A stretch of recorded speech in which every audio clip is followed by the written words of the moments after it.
Assalamualaikum warahmatullahi wabarakatuh. Alhamdulillahirabbil alamin wassalatu wassalamu ala asrofil anbiya'i wal mursalin wa ala alihi washabihi ajmain. Asyhadu an la ilaha illallah wa asyhadu anna Muhammadar Rasulullah. Amma ba'du. Ma'asyiral muslimin rahimakumullah. Perkenalkan, nama saya Fahri Akbar Putra Edi Estia. Ya, saya berasal dari kelas 10 MIPA dan nomor absen saya 7. Dan hari ini saya ditugaskan untuk membuat video berupa storytelling atau biasa kita kenal sebagai berdongeng. Nah, untuk tema dan judul dongeng hari ini yakni mengenai kisah Nabi Muhammad dalam melakukan hijrah dari kota Mekah ke kota Madinah. Baiklah, saya mulai. Ma'asyiral muslimin rahimakumullah, tahukah kalian apa yang menjadi latar belakang kegiatan hijrah Nabi Muhammad dari kota Mekah ke Madinah? Padahal kalau dipikir-pikir ya, jarak kota Mekah dengan jarak kota Madinah itu sangatlah jauh, yakni sekitar 320 km. Tetapi Nabi Muhammad SAW dan kaum muhajirin menempuh perjalanan tersebut hanya dengan berjalan kaki. Sahabat-sahabat semua bisa membayangkan kan betapa capeknya berjalan dengan menempuh jarak 320 km. Dan kejadian tersebut telah menghabiskan waktu sekitar 8 hari atau 1 minggu lebih 1 hari. Ya, dari sini kita bisa membayangkan betapa jauhnya kota Mekah dengan Madinah hanya dengan mengetahui jarak tempuhnya. Namun Nabi Muhammad tetap melakukannya, yakni melakukan hijrah dari kota Mekah ke Madinah dengan memiliki alasan yang sangat kuat. Yakni yang pertama, banyak penduduk Madinah yang menjadi mu'alaf. Nah, dengan banyaknya penduduk Madinah yang sudah menjadi mu'alaf atau berpindah agama menjadi agama Islam, Nabi Muhammad memiliki kesempatan yang sangat-sangat besar untuk tetap berdakwah di sana. Dan yang kedua, adanya rencana pembunuhan terhadap Nabi Muhammad. Ya, siapa yang merencanakan pembunuhan ini? Yakni kaum kafir Quraisy yang ada di Mekah. Nah, mungkin kaum kafir Quraisy ini memiliki dendam tersendiri kepada Nabi Muhammad karena Nabi Muhammad menyebarkan agama Islam. Oleh karena itu, pihak kaum kafir Quraisy ingin membunuh Nabi Muhammad agar agama yang dianut oleh penduduk di Mekah tidak jadi atau tidak berpindah agama menjadi agama Islam, begitu. Jadi tidak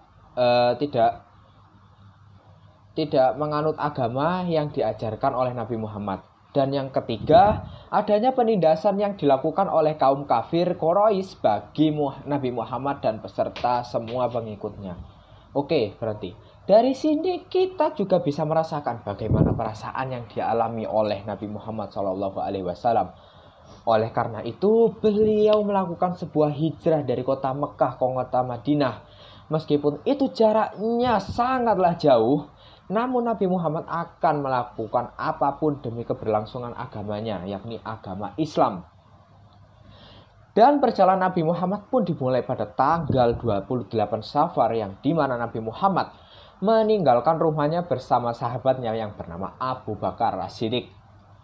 Ya, namun dibalik itu semua, dibalik kejadian itu, sebelumnya kaum kafir Quraisy ini telah merencanakan pembunuhan untuk Nabi Muhammad dengan mengutus beberapa pemuda yang diperintahkan untuk menikam Nabi Muhammad di depan rumahnya ketika Nabi Muhammad akan melakukan hijrah. Namun Nabi Muhammad telah menyiapkan rencana yang sangat-sangat matang sebelum rencana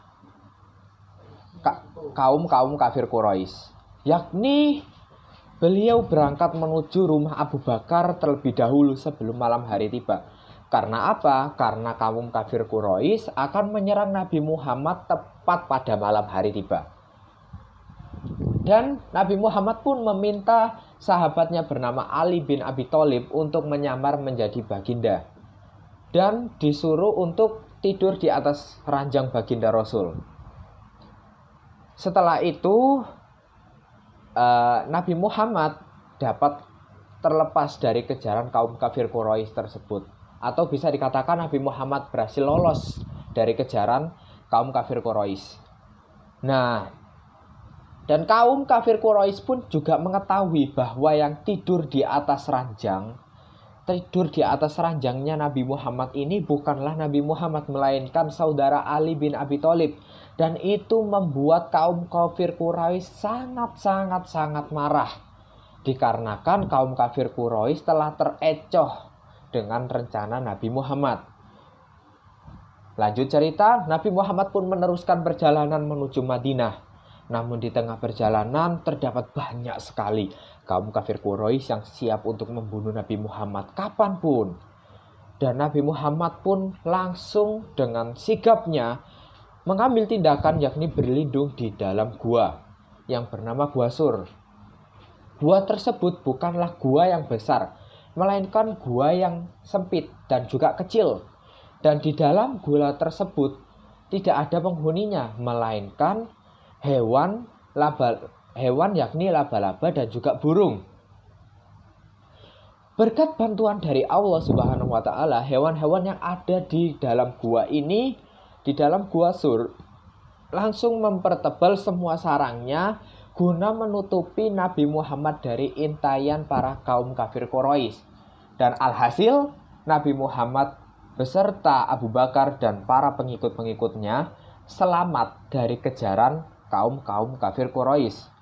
Dan kejadian tersebut kurang lebih memakan waktu hingga 3 hari. Lumayan lama bukan? Ya, setelah itu Nabi Muhammad dan para pengikutnya melanjutkan perjalanannya lagi. Di tengah jalan, pada tanggal 8 Rabiul Awal, Nabi Muhammad berhenti sejenak di kota bernama Kota Kuba. Dan di sana Nabi Muhammad mendirikan sebuah masjid untuk pertama kalinya. Lanjut cerita, pada tanggal 12 Rabiul Awal, Nabi Muhammad telah sampai di Yathrib atau Madinah. Dan kedatangan Nabi Muhammad tersebut disambut sukacita oleh kaum Ansor. Begitu juga kaum Muhajirin sangat bahagia karena telah berhasil sampai dengan selamat di Madinah. Dan kaum Ansor sangat berbaik hati kepada kaum Muhajirin, menolong dan memberikan makanan, memberikan suplai makanan dan juga tempat tinggal tentunya. Setelah sampai di Madinah, Nabi Muhammad tetap berdakwah tanpa mengenal lelah. Namun Nabi Muhammad juga memiliki strategi-strategi untuk berdakwah demi memudahkan segala yang berhubungan dengan dakwahnya. Strategi tersebut yakni yang pertama ya, membuat masjid atau membangun masjid sebagai pusat dakwah dan ibadah. Jadi di Madinah tersebut dibuatlah sebuah masjid sebagai pusat untuk berdakwah dan juga ibadah umat muslim. Dan juga Nabi Muhammad membangun ekonomi rakyat dengan membangun pasar di pinggir dekat masjid maksudnya di pinggir masjid atau di dekat masjid ya. Dan yang ketiga, mempersaudarakan kaum Ansor dan juga kaum Muhajirin. Nah, di sini Nabi Muhammad menikahkan kaum Muhajirin dengan kaum Ansor. Dengan kata lain, mempersaudarakan kaum Ansor dengan kaum Muhajirin. Sehingga terciptalah tali persahabatan yang sangat-sangat kuat yang dapat mempermudah Nabi Muhammad dalam menjalankan suatu dakwahnya. Dan juga Nabi Muhammad membuat piagam Madinah yang dijadikan dasar toleransi umat beragama di situ. Dan berakhirnya cerita Nabi Muhammad hijrah dari kota Mekah dan Madinah ke Madinah.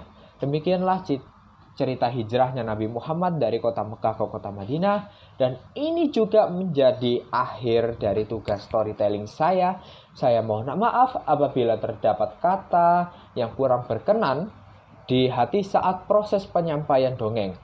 Saya pamit. Wassalamualaikum warahmatullahi wabarakatuh.